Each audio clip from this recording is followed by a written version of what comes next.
Thank you, Ken, for that kind introduction. To members of the Board of Trustees, to Dr. Michael Pillsbury, to our distinguished guests, and to all of you who, true to your mission in this place, think about the future in unconventional ways. It is an honor to be back at the Hudson Institute. For more than half a century, this institute has dedicated itself to advancing global security, prosperity, and freedom. And while Hudson's hometowns have changed over the years, one thing has been constant. You've always advanced that vital truth, that American leadership lights the way. And today, speaking of leadership, allow me to begin by bringing greetings from a great champion of American leadership at home and abroad. I bring greetings from the 45th President of the United States of America, President Donald Trump.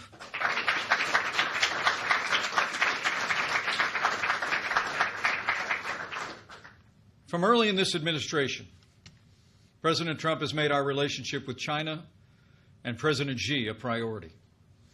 On April 6th of last year, President Trump welcomed President Xi to Mar-a-Lago. On November 8th of last year, President Trump traveled to Beijing, where China's leader welcomed him warmly. Over the course of the past 2 years, our president has forged a strong personal relationship with the President of the People's Republic of China, and they've worked closely on issues of common interest, most importantly, the denuclearization of the Korean Peninsula. But I come before you today because the American people deserve to know that as we speak, Beijing is employing a whole-of-government approach, using political, economic, and military tools as well as propaganda to advance its influence and benefit its interests in the United States. China is also applying this power in more proactive ways than ever before to exert influence and interfere in the domestic policy and politics of this country. Under President Trump's leadership, the United States has taken decisive action to respond to China with American action, applying the principles and the policies long advocated in these halls. In our national security strategy that the President released last December, he described a new era of great power competition. Foreign nations have begun to, as we wrote, reassert their influence regionally and globally. And they're contesting America's geopolitical advantages and trying, in essence, to change the international order in their favor. In this strategy, President Trump made clear that the United States of America has adopted a new approach to China.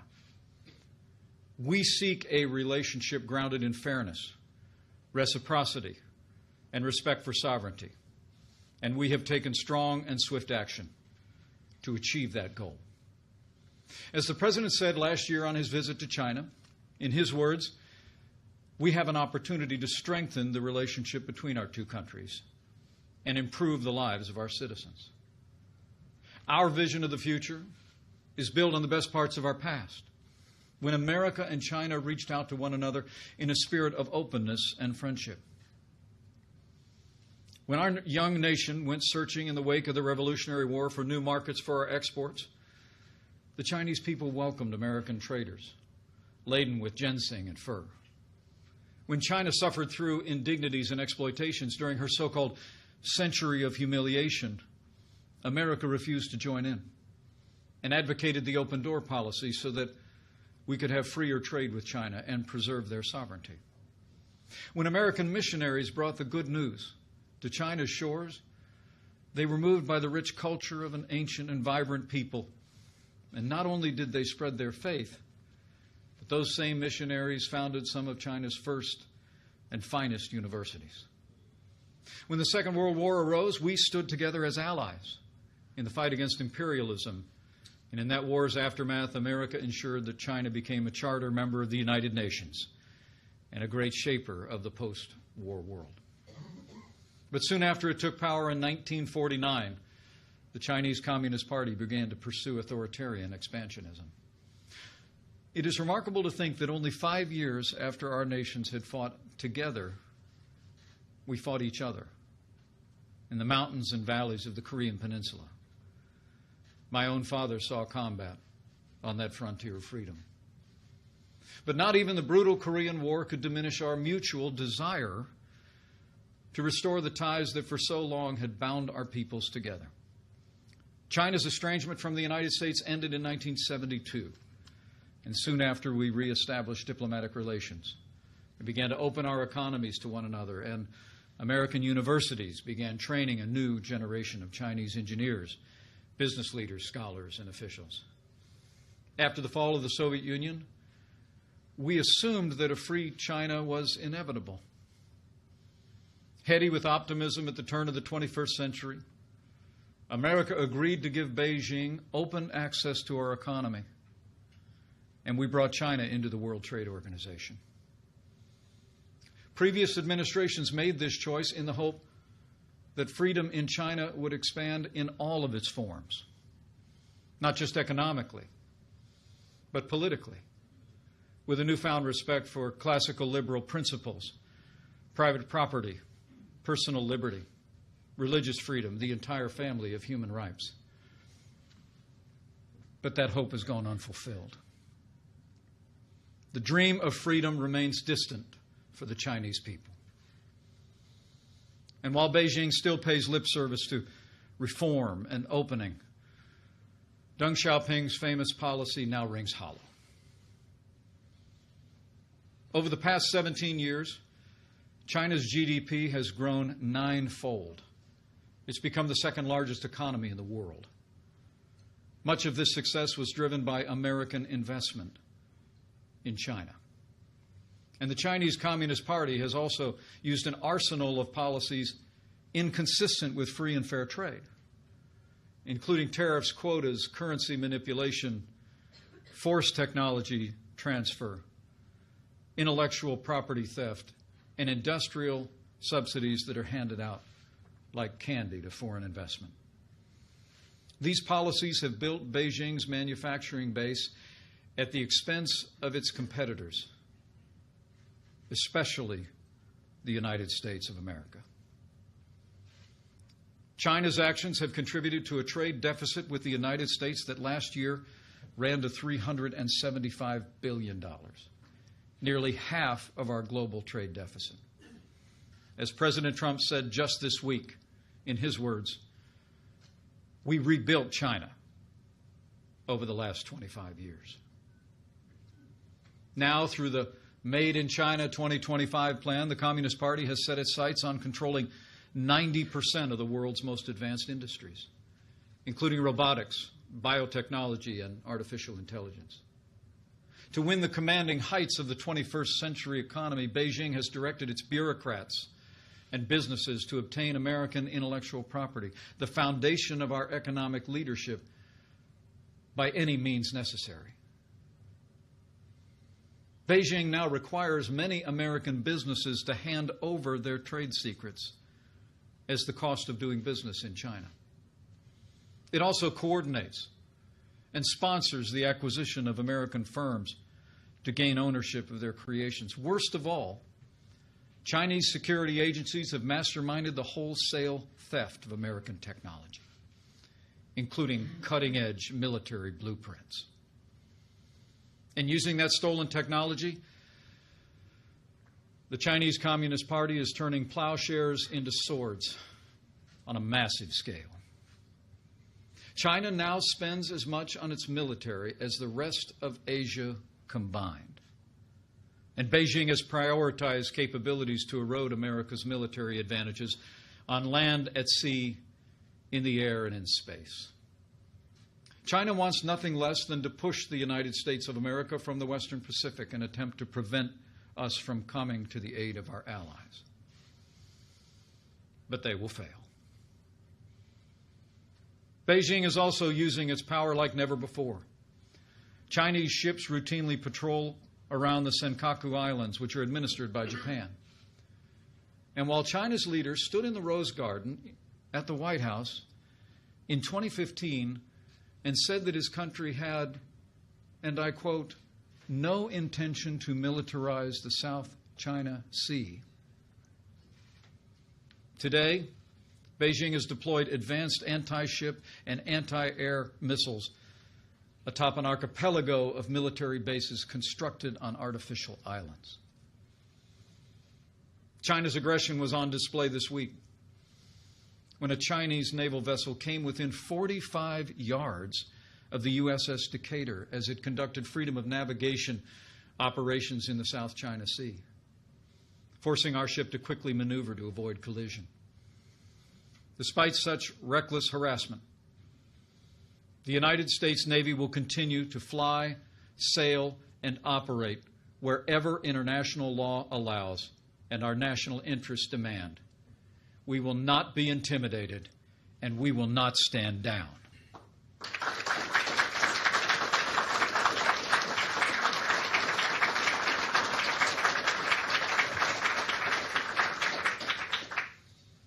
America had hoped that economic liberalization would bring China into a greater partnership with us and with the world. Instead, China has chosen economic aggression, which has in turn emboldened its growing military. Nor, as we had hoped, has Beijing moved toward greater freedom for its own people. For a time, Beijing inched toward greater liberty and respect for human rights. But in recent years, China has taken a sharp U-turn toward control and oppression of its own people. Today, China has built an unparalleled surveillance state, and it's growing more expansive and intrusive, often with the help of U.S. technology. What they call the Great Firewall of China likewise grows higher, drastically restricting the free flow of information to the Chinese people. And by 2020, China's rulers aim to implement an Orwellian system premised on controlling virtually every facet of human life, the so-called social credit score. In the words of that program's official blueprint, it will allow the trustworthy to roam everywhere under heaven while making it hard for the discredited to take a single step. And when it comes to religious freedom, a new wave of persecution is crashing down on Chinese Christians, Buddhists, and Muslims. Last month, Beijing shut down one of China's largest underground churches. Across the country, authorities are tearing down crosses, burning Bibles, and imprisoning believers. And Beijing has now reached a deal with the Vatican that gives the avowedly atheist Communist Party a direct role in appointing Catholic bishops. For China's Christians, these are desperate times. Beijing is also cracking down on Buddhism. Over the past decade, more than 150 Tibetan Buddhist monks have lit themselves on fire to protest China's repression of their beliefs and their culture. And in Xinjiang, the Communist Party has imprisoned as many as 1 million Muslim Uyghurs in government camps, where they endure round-the-clock brainwashing. Survivors of the camps have described their experience as a deliberate attempt by Beijing to strangle Uyghur culture and stamp out the Muslim faith. As history attests, though, a country that oppresses its own people rarely stops there. And Beijing also aims to extend its reach across the wider world. As Hudson's own Dr. Michael Pillsbury has written, China has opposed the actions and goals of the United States government. Indeed, China is building its own relationships with America's allies and enemies that contradict any peaceful or productive intentions of Beijing. In fact, China uses so-called debt diplomacy to expand its influence. Today, that country is offering hundreds of billions of dollars in infrastructure loans to governments from Asia to Africa to Europe and even Latin America. Yet the terms of those loans are opaque at best, and the benefits invariably flow overwhelmingly to Beijing. Just ask Sri Lanka, which took on a massive debt to let Chinese state companies build a port of questionable commercial value. 2 years ago, that country could no longer afford its payments, so Beijing pressured Sri Lanka to deliver the new port directly into Chinese hands. It may soon become a forward military base for China's growing blue water navy. Within our own hemisphere, Beijing has extended a lifeline to the corrupt and incompetent Maduro regime in Venezuela that's been oppressing its own people. They pledged $5 billion in questionable loans to be repaid with oil. China is also that country's single largest creditor, saddling the Venezuelan people with more than $50 billion in debt, even as their democracy vanishes. Beijing is also impacting some nations' politics by providing direct support to parties and candidates who promise to accommodate China's strategic objectives. Since last year alone, Chinese Communist Party has convinced 3 Latin American nations to sever ties with Taipei and recognize Beijing. These actions threaten the stability of the Taiwan Strait, and the United States of America condemns these actions. And while our administration will continue to respect our One China policy, as reflected in the 3 joint communiques and the Taiwan Relations Act, America will always believe that Taiwan's embrace of democracy shows a better path for all the Chinese people.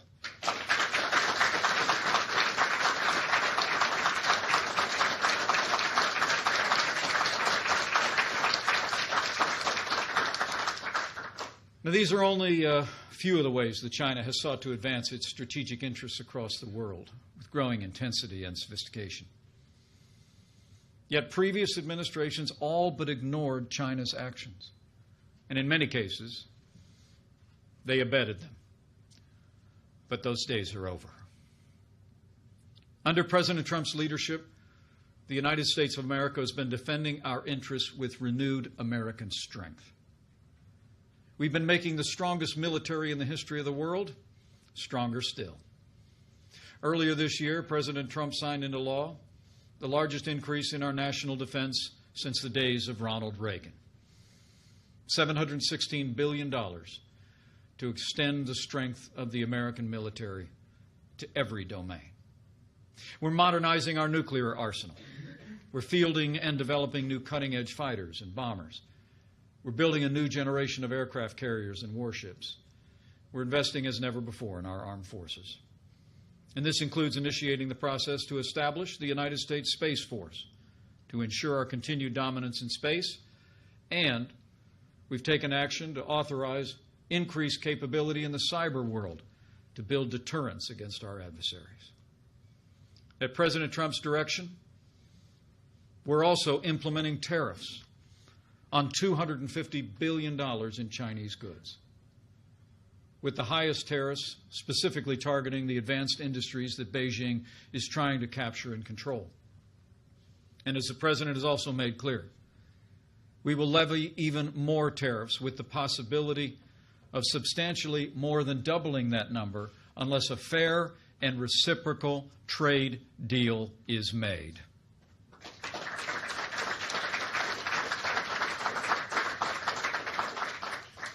These actions, exercises in American strength, have had a major impact. China's largest stock exchange fell by 25% in the first 9 months of this year, in large part because our administration has been standing strong against Beijing's trade practices. As President Trump has made clear, we don't want China's markets to suffer. In fact, we want them to thrive.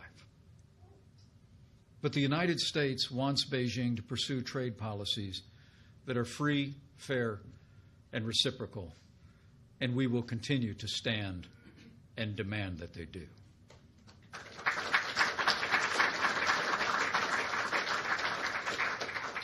Sadly, China's rulers thus far have refused to take that path.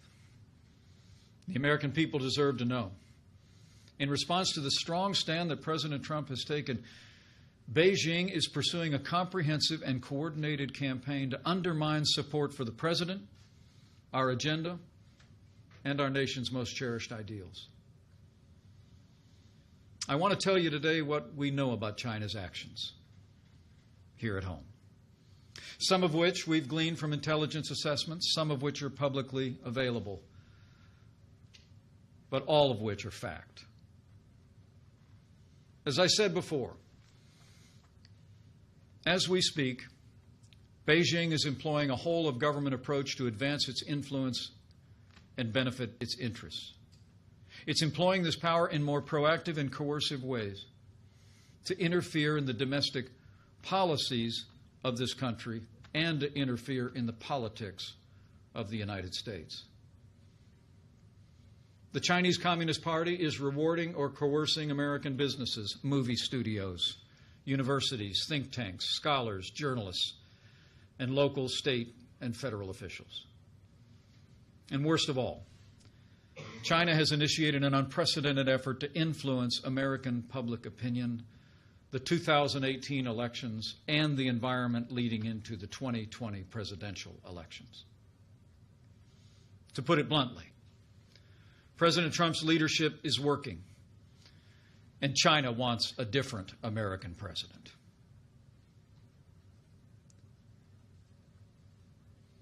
There can be no doubt.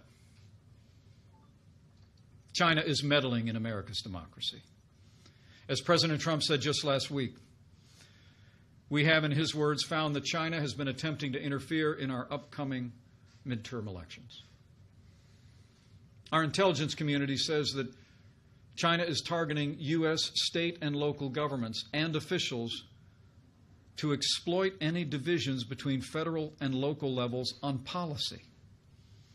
It's using wedge issues like trade tariffs to advance Beijing's political influence. In June, Beijing itself circulated a sensitive document entitled Propaganda and Censorship Notice. It laid out its strategy. It stated that China must, in their words, quote, strike accurately and carefully, splitting apart different domestic groups in the United States of America. To that end, Beijing has mobilized covert actors, front groups, and propaganda outlets to shift Americans' perception of Chinese policy. As a senior career member of our intelligence community told me just this week, what the Russians are doing pales in comparison to what China is doing across this country. And the American people deserve to know it.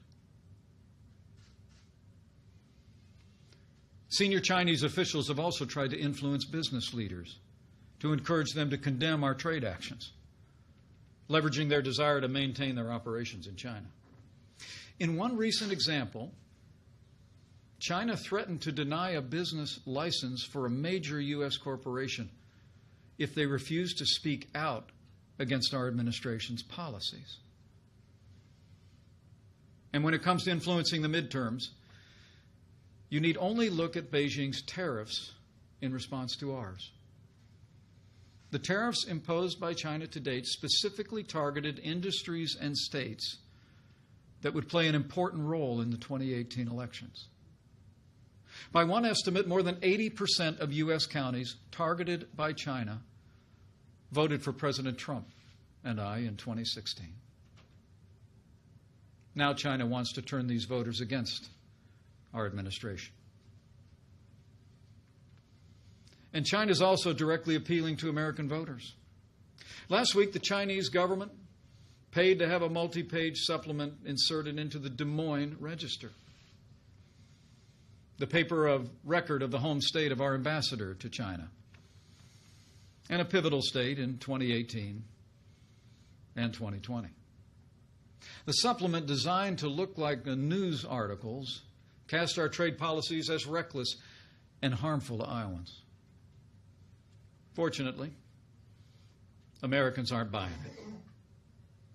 For example, American farmers are standing with this president and seeing real results from the strong stance that he's taken, including this week's U.S.-Mexico-Canada agreement, where we've substantially opened North American markets to U.S. products. The USMCA is a great win for American farmers and American manufacturers.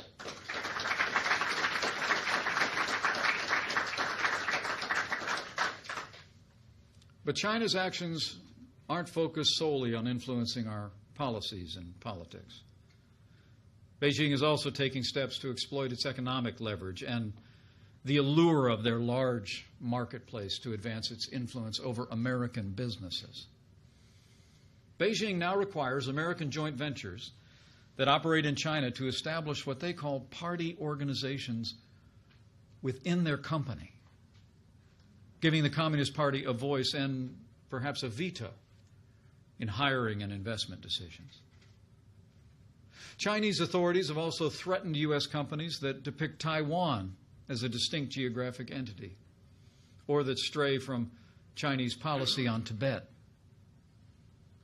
Beijing compelled Delta Airlines to publicly apologize for not calling Taiwan a province of China on its website.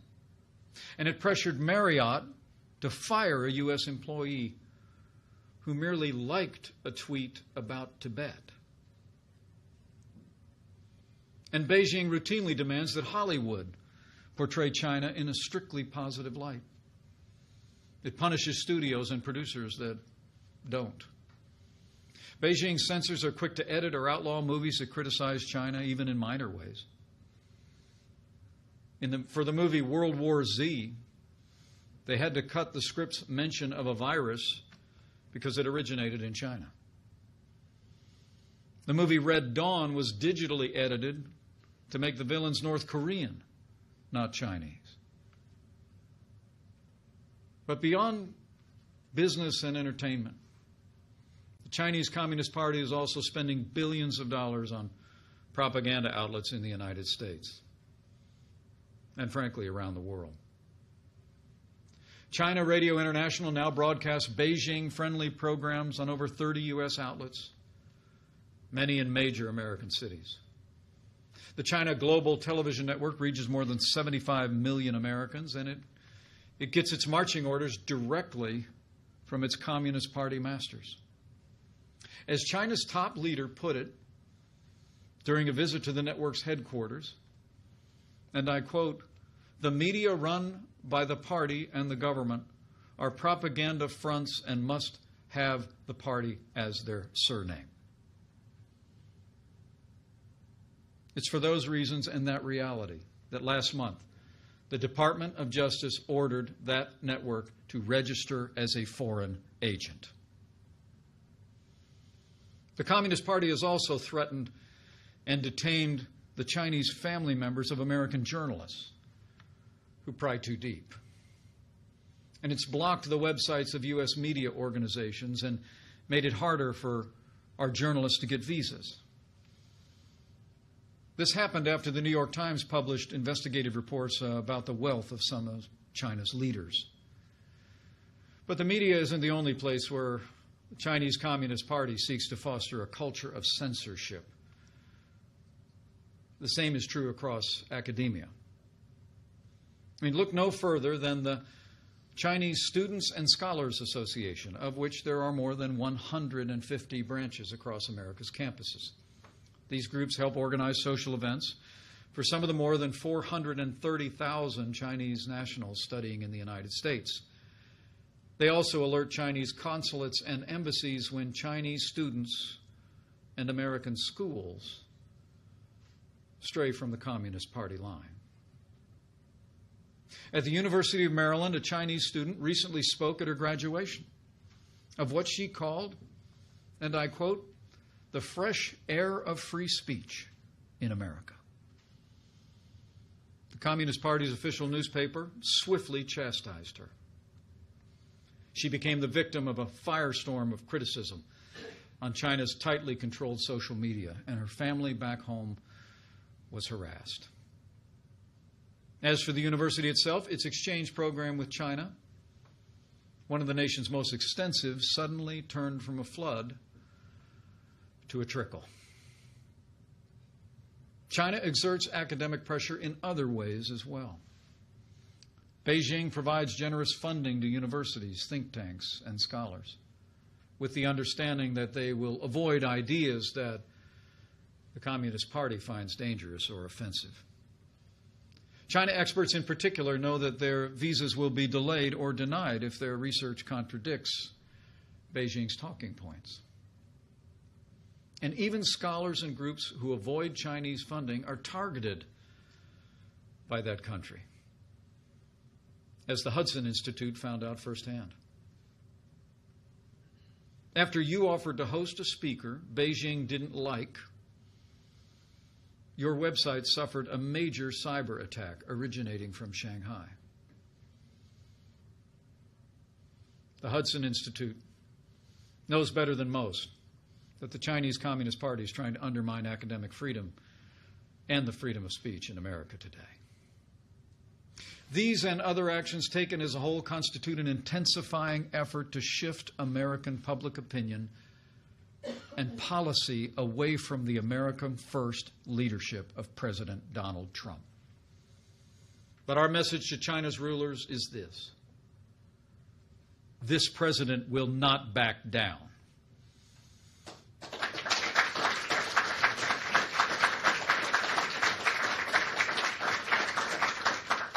The American people will not be swayed, and we will continue to stand strong for our security and our economy,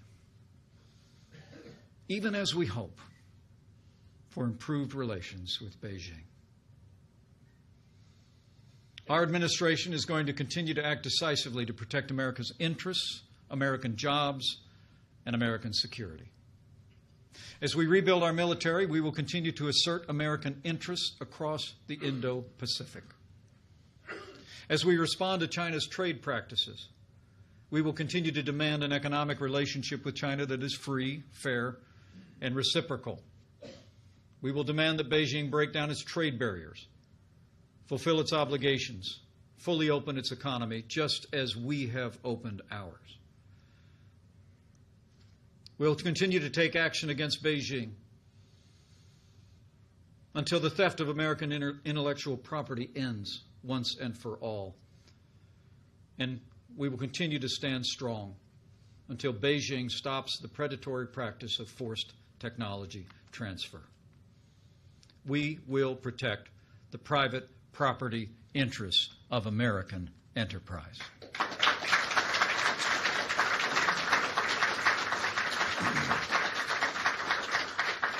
And to advance our vision of a free and open Indo-Pacific, we're building new and stronger bonds with nations that share our values across the region.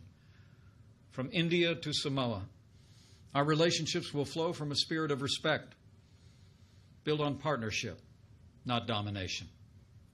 We're forging new trade deals on a bilateral basis. Just as last week, President Trump signed an improved trade deal with South Korea, and we will soon begin historic negotiations for a bilateral free trade agreement with Japan.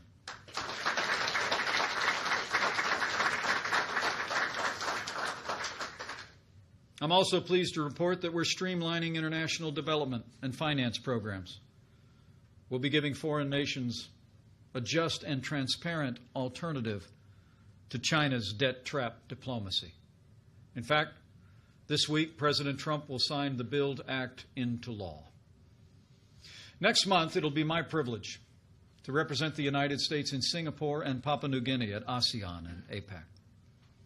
There, we will unveil new measures and programs to support a free and open Indo-Pacific. And on behalf of the President, I will deliver the message that America's commitment to the Indo-Pacific has never been stronger.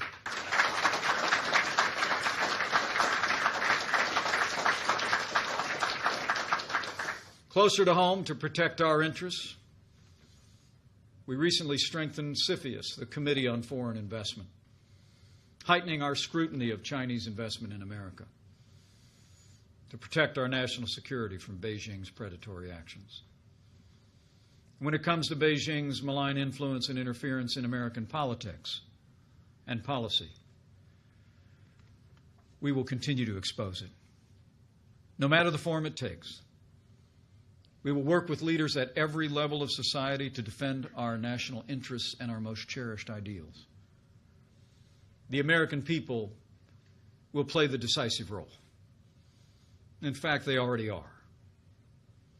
As we gather here, a new consensus on China is rising across America. More business leaders are thinking beyond the next quarter and thinking twice before diving in to the Chinese market if it means turning over their intellectual property or abetting Beijing's oppression. But more must follow suit. For example, Google should immediately end development of the Dragonfly app that will strengthen the Communist Party's censorship and compromise the privacy of Chinese customers.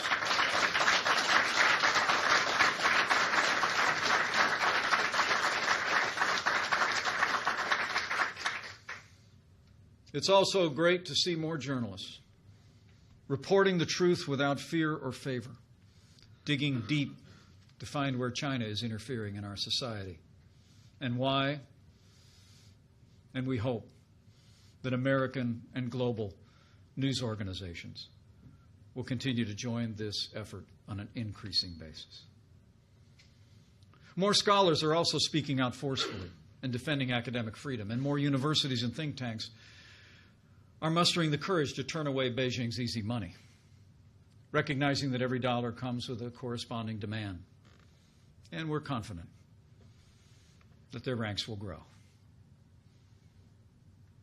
And across the nation, the American people are growing in vigilance, with a newfound appreciation for our administration's actions and the President's leadership to reset America's economic and strategic relationship with China.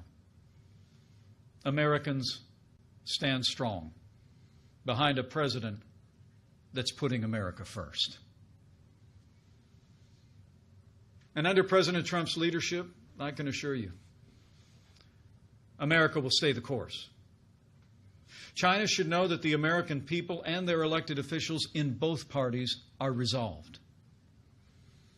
As our national security strategy states, we should remember that competition does not always mean hostility, nor does it have to. The President's made clear we want a constructive relationship with Beijing, where our prosperity and security grow together, not apart. While Beijing has been moving further away from this vision, China's rulers can still change course and return to the spirit of reform and opening that characterize the beginning of this relationship decades ago. The American people want nothing more, and the Chinese people deserve nothing less. The great Chinese storyteller, Lu Xun, often lamented that his country, and he wrote, has either looked down at foreigners as brutes or up to them as saints, but never as equals. Today, America is reaching out our hand to China. And we hope that soon Beijing will reach back with deeds, not words, and with renewed respect for America. But be assured, we will not relent until our relationship with China is grounded in fairness, reciprocity, and respect for our sovereignty.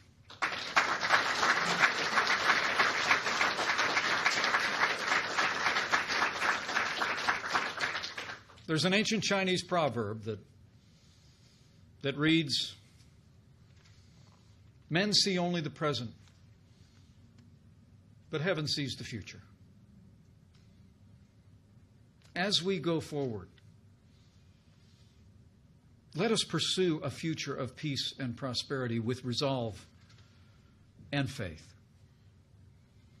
Faith in President Trump's leadership and vision, and the relationship that he has forged with China's president. Faith in the enduring friendship between the American people and the Chinese people.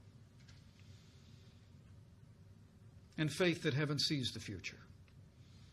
And by God's grace, America and China will meet that future together. Thank you. God bless you. And God bless the United States of America.